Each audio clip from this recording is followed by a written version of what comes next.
안녕하세요, 잡쇼광입니다. 지난 2월 24일 러시아가 우크라이나를 침공한 지 이제 한 달이 되었습니다. 그런데 아직 전쟁은 계속해서 진행되고 있으며 더욱더 상황이 심각해지고 있는데요. 이제 러시아는 원하는 대로 상황이 진행되지 않자 무고한 민간인들과 어린이들까지 대상으로 무차별적인 폭격을 날리고 있습니다.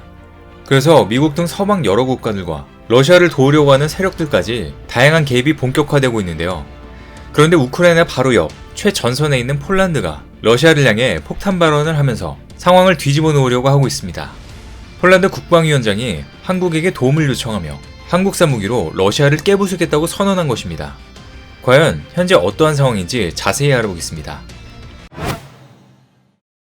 현재 러시아가 의도적으로 우크라이나 민간인을 공격하는 건 빠른 승리라는 전략 실패에 따른 플랜 B라는 분석이 나오고 있습니다. 그러나 이마저도 뜻대로 진행되지 않고 있어서 러시아가 무승부를 피하려고 또 다른 계획을 가동할 수 있다는 전망이 제기되고 있는데요. 뉴욕타임즈는 러시아가 당초 설정한 목표에 실패하자 플랜 B 단계로 접어들었고 최근 러시아가 의도적으로 민간인을 공격하는 것이 그 일환이라고 분석했습니다. 러시아의 요구대로 평화협정을 맺도록 우크라이나를 압박하기 위해 대규모 난민이 발생되는 것이 유리하다고 판단하고 있다는 것입니다. 1000만 명 수준의 난민이 인근의 폴란드와 헝가리 등을 통해 나토 회원국으로 유입돼 혼란이 발생하면 결국 나토도 이 상황을 가만히 보고 있지 않을 것이라는 분석입니다. 그러나 우크라이나군이 예상보다 끈기 있게 방어선을 유지하면서 플랜 B도 성과가 불투명해졌고 평화협정이 무승부로 해석될 수 있는 선에서 마무리될 가능성이 없지 않다고 평가했습니다. 실제로 현재 전황을 살펴보면 우크라이나가 침공당했던 일부 지역을 탈환 성공하면서 러시아군을 격퇴하는 모습도 보여주고 있는데요. 현지 시간 22일 러시아군은 최근 우크라이나 남부 헤르손 공항에서 헬기를 철수시켰습니다. 최근 일주일 내 촬영된 위성 영상에서까지 헬기가 철수된 사실이 확인됐는데요.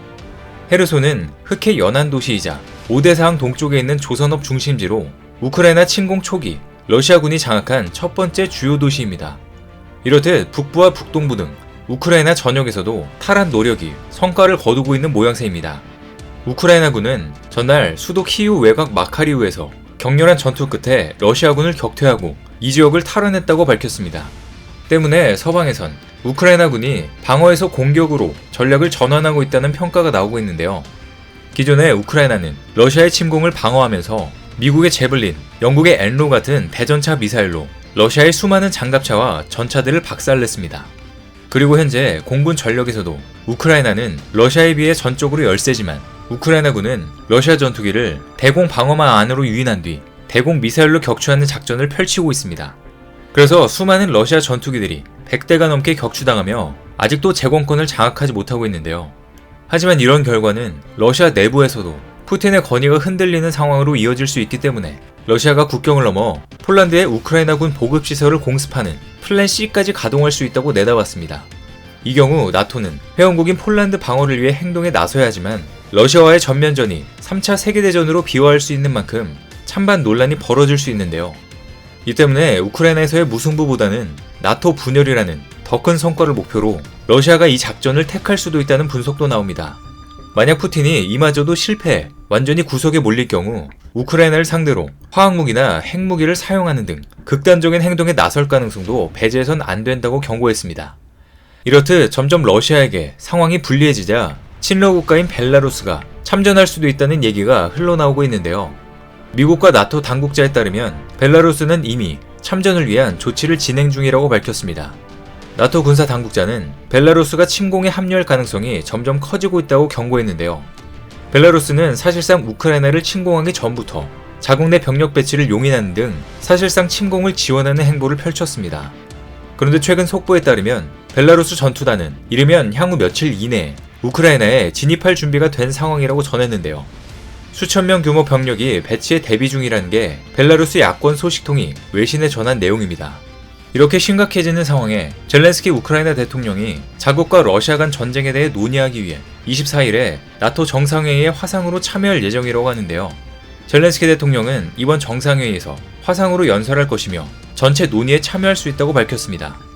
바이든 미 대통령을 비롯한 나토 회원국 정상들은 이번 회의에서 러시아의 우크라이나 침공에 대응하기 위해 현재 진행 중인 억지 및 방어 노력을 논의할 예정입니다. 이렇게 유럽 전역에서 전쟁 위기감이 고조되면서 EU가 자체 방위력 증강에 나서고 있는데요. EU는 경제 통합에 이어 정치적, 군사적 통합을 추진하고 있는데 회원국 간의 입장이 다르고 유럽의 안보를 나토에 오랫동안 의존해오면서 군사적인 공동 방위 능력은 취약한 상태에 머물러 있었습니다. 하지만 이번에 러시아의 무력 위협이 현실화하면서 EU 내부에서도 자체 방위력을 확보해야 한다는 목소리가 높아졌습니다. EU는 최근 21일 벨기에 브뤼셀에서 열린 국방 외무장관 회의에서 2025년까지 5,000명 규모의 신속 대응군 창설을 규정한 공동 방위 정책을 채택했습니다. 특히 군수품 보급, 장거리 공중수송, 작전 통제 등 독자적인 작전 능력을 보유하는 방안에 중점을 두고 있습니다.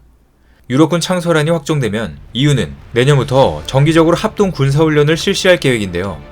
그런데 유럽에서도 특히 우크라이나 바로 옆 나토 회원국들이 더욱 우크라이나 개입을 본격화하고 있습니다. 덴마크 국방장관 모르텐 베드스코프는 폴란드 총리의 평화유지 임무 발언 이후 덴마크 정부는 우크라이나에서의 혈전을 끝내는 것을 돕기 위해 평화유지 임무에 기여할 병력들의 준비가 됐다며 우크라이나에 강력한 지지 선언을 했습니다.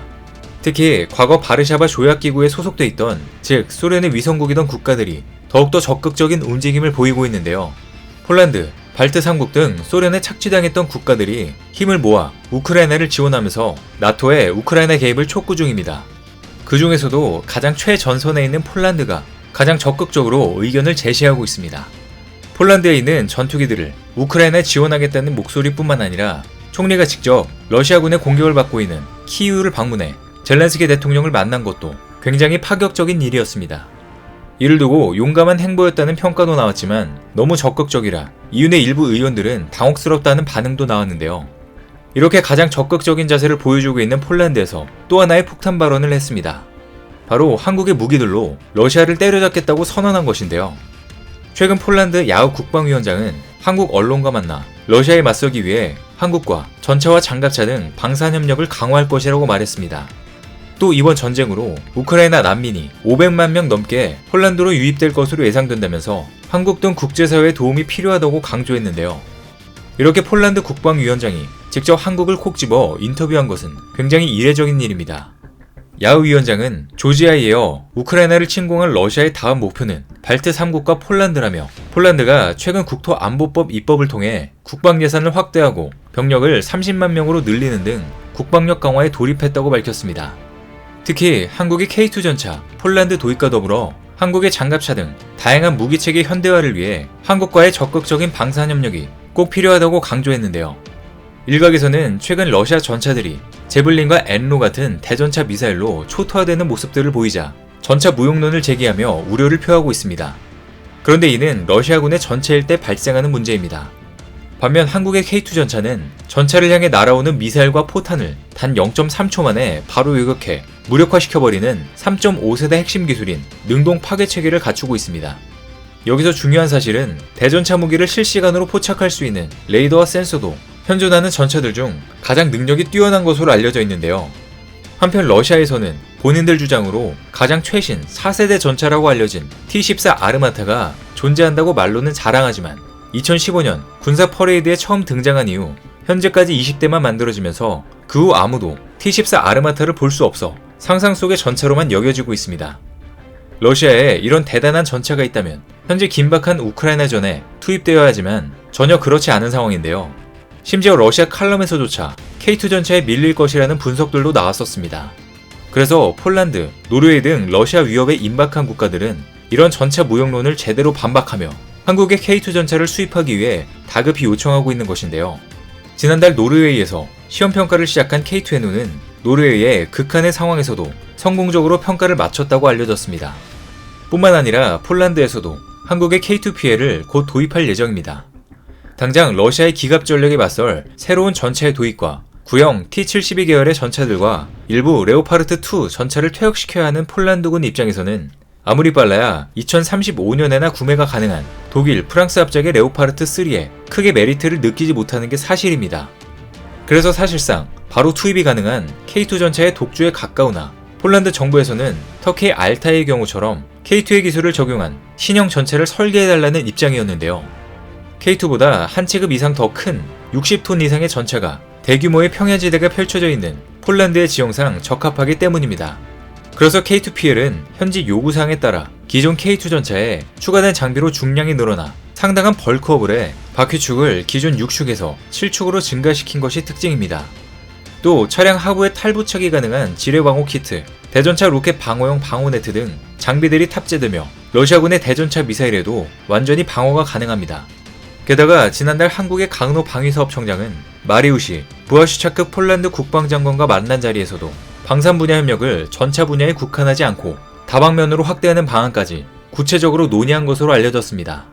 폴란드 측은 이번 전쟁은 푸틴이 광기로 시작한 게 아니라 구소련의 영광을 재현하기 위해 오래전부터 침공을 준비했다고 분석했는데요. 또 러시아의 예측하기 힘든 다음 행보에 대한 철저한 대비가 필요하다며 피란민 문제 또한 폴란드의 엄청난 도전이 될 것으로 우려했습니다. 또 미국의 바이든 대통령도 25일 최전선에서 우크라이나를 강력 지원하고 있는 폴란드를 방문하면서 정상회담을 할 예정입니다. 전날인 24일에는 벨기에 브뤼셀에서 나토 동맹국, 유럽연합 회원국, 주요 7개국 정상을 만날 예정인데요.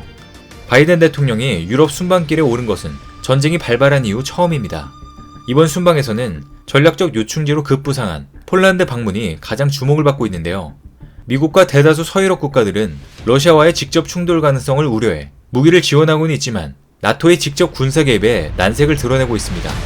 그러나 폴란드를 비롯한 동북권 국가들은 러시아의 세력 확장을 의식해 나토의 직접적인 개입을 더욱더 원하고 있습니다. 특히 우크라이나 전쟁을 계기로 서방의 핵심 동맹국으로 돌변한 폴란드는 그만큼 더 큰 목소리를 내고 있는데요. 폴란드는 현재 미군 수천 명에게 군 기지를 내주고 있으며 우크라이나 피난민 200만 명 이상을 받아들였습니다.